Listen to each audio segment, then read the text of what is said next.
عسکری میدان میں ہو رہی ہے اور یقیناً ہو رہی ہے. عالم اسلام جا بجا اذیتوں کا شکار ہے. کشمیر، فلسطین، عراق، افغانستان،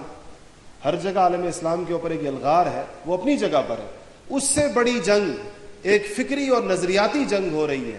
جس کو آج کے عرب مفکرین الغزو الفکری کے نام سے تعبیر کرتے ہیں کہ نظریاتی جنگ ہو رہی ہے، جس میں انہوں نے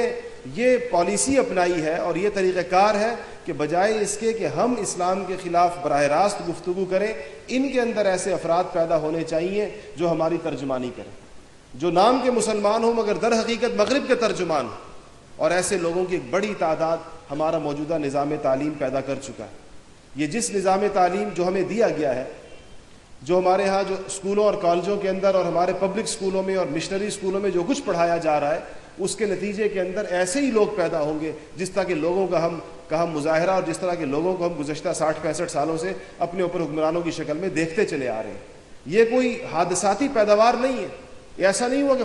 قدرتاً اچانک ہی، قدرت کے تو مطابق ہے کہ اچانک ایسے لوگ پیدا ہو گئے ہیں. یہ ایک بڑا پری پلانڈ منصوبہ ہے اور مسلمان ملکوں کے لیے ہر جگہ ایسا نظام تعلیم تیار کیا گیا ہے اور وہ دے کر گئے ہیں اس نظام تعلیم کو. یہاں سے جانے کے بعد بھی انگریز کا ظاہری وجود تو اس خطے سے 60 سال 65 سال پہلے چلا گیا، مگر وہ اس اطمینان کے ساتھ گیا ہے کہ اس نے یہاں پر اپنے لیے ایک ایسا نظام چھوڑ گیا ہے کہ وہ نظام اس کے مخلص اور اس کے وفادار پیدا کرتا رہے گا. اور وہ پیدا کر رہا ہے، جس کی سب سے بدترین شکل آپ کے حکمرانوں کی شکل کے اندر گزشتہ 60 سالوں سے آپ دیکھتے چلے آ رہے ہیں. یہ اسی نظام کے پروردہ ہے. ان کو حضور اکرم صلی اللہ علیہ وسلم کے ساتھ تعلق نہیں ہے.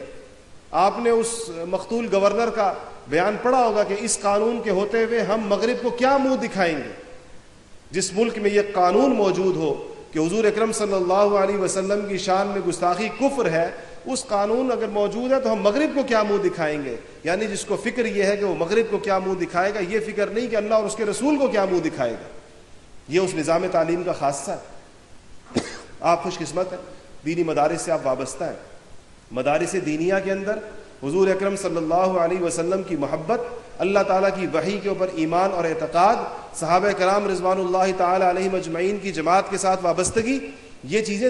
سکھائی جاتی ہیں اور پہلے سبق کے ساتھ یہ چیزیں شامل ہوتی ہیں کہ وحی کی عظمت اور وحی کی عقل کے اوپر بالادستی اور وحی کا دنیا کے زندگی کے تمام شعبوں کے اندر اس کا رہنما ہونا، یہ بات پہلے دن سے پہلے سبق سے شروع ہوتی ہے. اور ایک پورے ہمارے مدارس کے نظام تعلیم کا یہ ایک ایسا حصہ اور ایک ایسا جزء لا ینفک ہے کہ اس کے نتیجے کے اندر جو فرد تیار ہوتا ہے اس کے دل و دماغ کے اندر وحی کی نہ صرف روشنی ہوتی ہے بلکہ وہ اس کو دنیا کے تمام مسائل کا حل سمجھتا ہے، تمام مسائل کی کنجی سمجھتا ہے. اس کے بالمقابل دوسری طرف جو کچھ پڑھایا جا رہا ہے، جو دوسرا نظام ہے آپ کے عصری تعلیمی اداروں کا، وہاں پر اس چیز سے کوئی گزر نہیں. آپ نصاب اٹھا کر دیکھیے، آپ کیا سمجھتے ہیں کہ ایک مسلمان بچے کو عقائد کے اعتبار سے،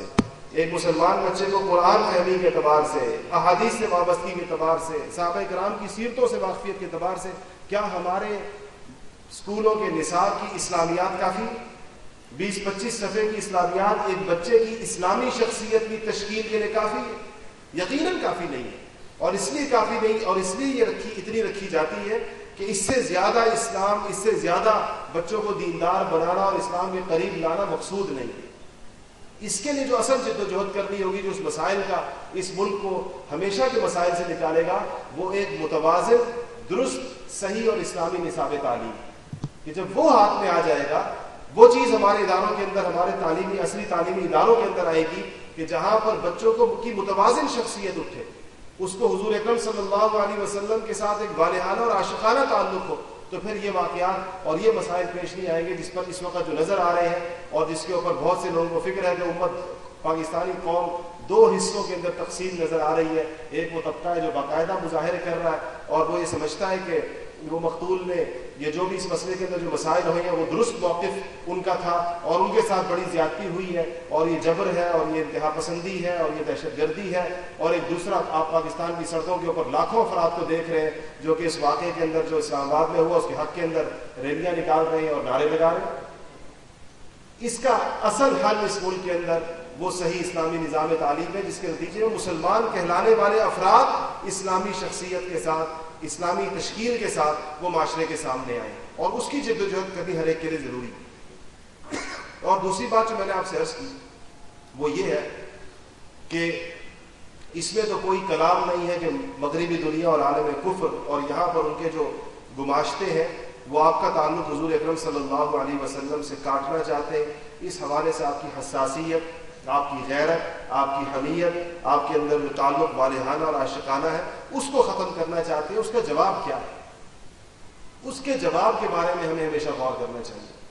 اس کا ایک جواب تو یہ ہے جو ہم لوگ پوری کوشش کر رہے ہیں سارے مل جل کر اس بارے میں کہ اس کے لیے اپنا کنسرن شو کیا جائے، اپنے غم و غصے کا اظہار کیا جائے، اس کے لیے پوری کوشش کی جائے، رائے عامہ کو بیدار کیا جائے، لوگوں کو اٹھایا جائے اور حکومت کو گھٹنے ٹیکنے پر مجبور کیا جائے. یقیناً یہ اس کا فوری حل ہے، ایک شارٹ ٹرم میں یہی کام ہو سکتا ہے، لیکن اس کا مستقل حل یہ ہے کہ امت مسلمہ کے نوجوانوں اور طلبہ کے اندر ان لوگوں کو پیدا کیا جائے جن کی نہ صرف باطن بلکہ ان کا ظاہر بھی حضور اکرم صلی اللہ علیہ وسلم کی سنتوں کے اندر رنگا ہوا. تو آج بھی اس بات کی ضرورت ہے کہ اس حوالے سے بھی مسلمانوں کے اندر بیداری پیدا کی جائے. اور شاید یہ سب سے زیادہ ان طلبہ کی ذمہ داری ہے جو دینی اداروں سے وابستہ ہے، دینی مدارس سے وابستہ ہے، کہ آپ لوگ فقط تعلیم برائے تعلیم نہیں حاصل کر رہے. آپ کی تعلیم کے پیچھے کوئی کمرشل، کوئی اقتصادی معاشی مقاصد نہیں ہے، بلکہ آپ ایک مشن کے پرچارک ہیں اور آپ ایک اسلامی نظام کی دعوت دیتے ہیں اور اس کے داعی ہیں. اس کے لیے قوم میں جانا، اس کو موبلائز کرنا، اس کے اندر غیرت اور حمیت کے جذبات پیدا کرنا، اتحاد اور اتفاق پیدا کرنے کی کوشش کرنا، امت کی سطح کے اوپر اکٹھا ہونے کی کوشش کرنا کہ جہاں پر نسبت اگر کی جائے تو فقط امتی ہونے کی جائے، بات کی جائے تو حضور اکرم صلی اللہ علیہ وسلم کے امتی ہونے پر فخر کیا جائے. اس کے علاوہ اپنی دیگر نسبتوں کو اگر پس پش ڈالنا پڑ جائے تو اس سے گریز نہ کیا جائے. اسی سے ہمارے مسائل حل ہوں گے، اسی سے وہ سورج طلوع ہوگا جس کو اسلامی نظام کا سورج کہتے ہیں، جو ہمارے معاشرے کے تمام مسائل کا حل ہے. اللہ جل جلالہ مجھے اور آپ کو اس پر عمل کرنے کی توفیق نصیب فرمائے. وآخر دعوانا الحمدللہ رب العالمین.